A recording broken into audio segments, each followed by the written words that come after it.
Siamo a Messina, davanti al municipio, c'è una vertenza in corso dove qualcuno ha tentato di arrampicarsi sulle finestre per una protesta alla casa a chi ha prodotto e quindi c'è un po' di confusione. Hanno gonfiato il pallone per salvare qualcuno, sono arrivati anche i pompieri. Situazione e calma, la nave se ne sta andando, la nave sta andando via.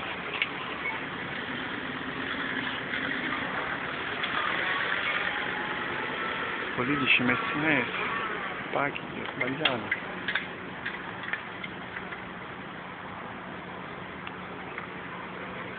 I vigili hanno appena fatto abbassare la scala, sembra che la protesta clamorosa sia rientrata.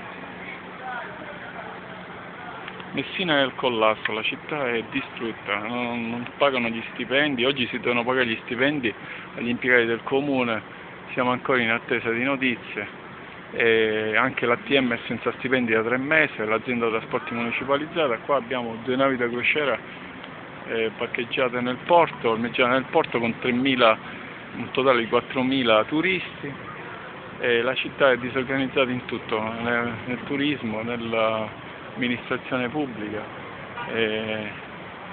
anche nel pezzo urbano, insomma è nel caos. L'ex sindaco Buzzanca ha lasciato questa città in questo stato.